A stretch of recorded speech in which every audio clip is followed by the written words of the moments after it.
You know, it's pretty amazing to me that they're able to keep the circus open year-round. You know, they never close the circus. There is always some clown activity going on, but today we are looking at one of the biggest clowns of all time. This man goes by the name of Shazam. He is a Valorant professional player, and I guess now he's a part-time jester or something, you know? He's just being a clown because this man is false copyright striking YouTubers who respond to clips of him where he talks shit about them. So a little bit of background information about Shazam before we get into what he's done today. Shazam is a 29-year-old Valorant player who he's getting his hair dyed, which sort of begins to make a lot of sense once we get into who this man actually is. He is a former CSGO professional player who then switched on to playing Valorant professionally for the Sentinels and then switched over to G2, the esports team, which is where he currently plays. One of Shazam's friends and fellow Valorant professional player, this guy named Sick, has been acting a little bit insane recently. He was spotted saying like the hard R in people's Twitch chats. He was, you know, spamming the N-word, also saying like black people are more respectable than white people, which is not really congruent with saying the N-word, which I don't even know, right? I'm not even gonna say that he's racist because he's probably not, right? But apparently he's having some sort of a mental breakdown and he's not doing too well. This is evidenced by the Twitch chats and the fact that he announced that he was breaking up with his girlfriend, I believe on Twitter. Now, this is news in the Valorant community because obviously this guy's a professional player. He has a big following on Twitch, and like I said, he's in the pro scene. A lot of eyes are on him at all times. Enter WestJet, my friend and Valorant content creator. He talks about Valorant news, drama, but he also talks about like cool Valorant skins, whatever's happening in the game, all sorts of different content. And considering the fact that this professional player representing a team and organization was spurting out on his main account and just being generally unhinged, this became news for WestJet to report on in a video called The Sick Situation. Dude spiraled into oblivion, went into the Ferrari dealership and got arrested for criminal trespassing and then went to jail. He did not pass go or collect 200. His family and friends didn't bail him out and he ended up being bailed out of jail by Sentinels, probably using the last of the tournament money they won in episode 1. Once again, the story could have ended there. You're out of jail, you're good. So then Six started drinking on stream, getting absolutely messed up, slurring all his words and going absolutely bananas. Like, he was absolutely out of it. So fast. 7 assists. Oh, no, Omen, sorry. The Omen blinds this game, apparently. But let's maybe go B again? I don't know. I think that's a good idea.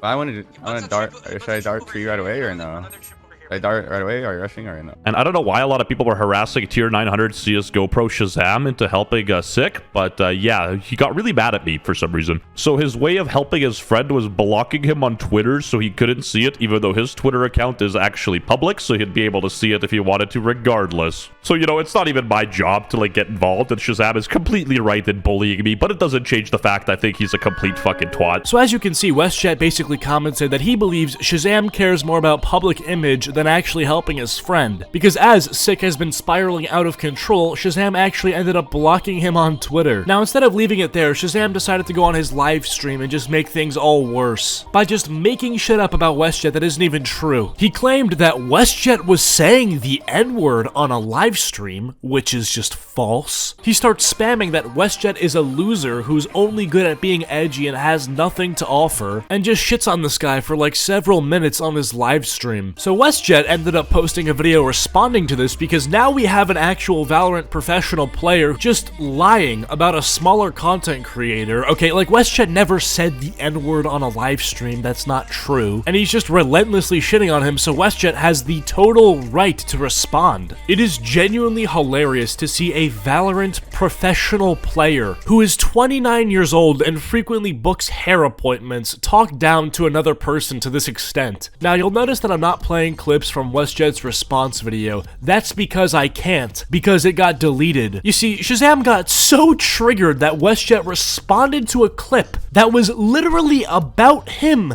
that he illegally copyright struck this video and got it deleted off of YouTube. Now, I don't even need to get into how broken the copyright system is on YouTube. People abuse it all of the time and it's super easy to do, but normally what happens when you want to piss somebody off when they've used even a small clip of your content content is you claim the video. Like if I played 5 seconds of Shazam's video, he could probably find a way to claim the video, meaning that he says, hey YouTube, this guy used my content in his video, therefore I'm gonna take the money from it, and YouTube almost always lets him do that. And even though that's totally bullshit, it's better than him actually taking the video down and getting me a copyright strike on my channel. But Shazam is such a sensitive baby that instead of even taking the money from WestJet's video, which would have equated to several $100s, he was literally so upset, crying at his monitor, getting tears all over the Logitech keyboard, that he wanted to actually delete the video off of YouTube and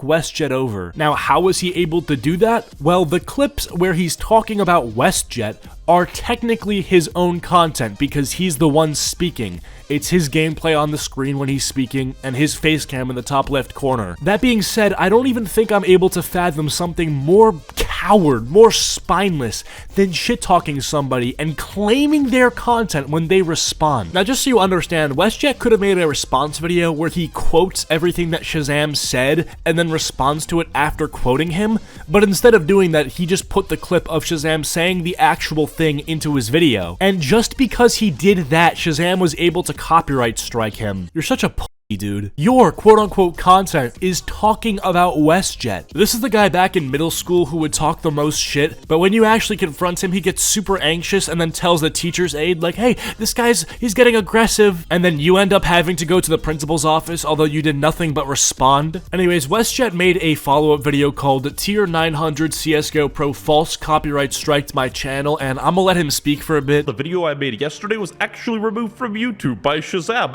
Epic copy strike on my channel. Very cool. We don't want to do that. We want to deal with this like real men. By literally crying and copyright striking. While Shazam was looking for his girlfriend's clitoris, he got upset and decided to just completely delete my video, remove all discourse from the internet. But the people know, Shazam. The people saw the video, buddy. They know. And everybody knows Valorant professionals, they can do no wrong. They're essentially gods of society. So I'm quickly using footage of me being dog shit at Counter-Strike to remind Shazam where he came from. Exactly that. Dog shit at Counter-Strike. And you know, I was gonna leave it at that. Shoot a couple jabs at this clown and then leave it alone. But dude has to mess with my income, and that's the one thing I take seriously. I do not care about cultivating a gaming audience. Bro, the Valorant community is already full of a bunch of freaks because the game is dying. Anyone who still plays it is probably not very socially sort of adjusted. And despite the game being currently trash, this sort of drama happening with the upper echelon of the members of the community, all it does is push people away from the game and make people just upset with the current state of something they used to enjoy. In terms of what WestJet can actually do to sort this situation out, I know that he can appeal the strike to YouTube and hopefully they look at it and say, hey, yeah, you actually did not deserve this strike and we're gonna remove it ourselves. Or, and this is what I hope happens because I don't have enough faith and trust in YouTube to actually sort this out properly. Hopefully Shazam actually reconsiders his actions and decides to revoke the strike, but considering how depressing it is that he even filed a strike to begin with, sort of makes me think that maybe he's not going to reconsider. Maybe this video will help, maybe it won't, I don't know, but either way, go show WestJet some love, maybe he'll comment on this video, but check his videos out, tell him Acheeto sent you, and with that being said, hopefully you guys enjoyed this video, and I'll see you guys later, peace.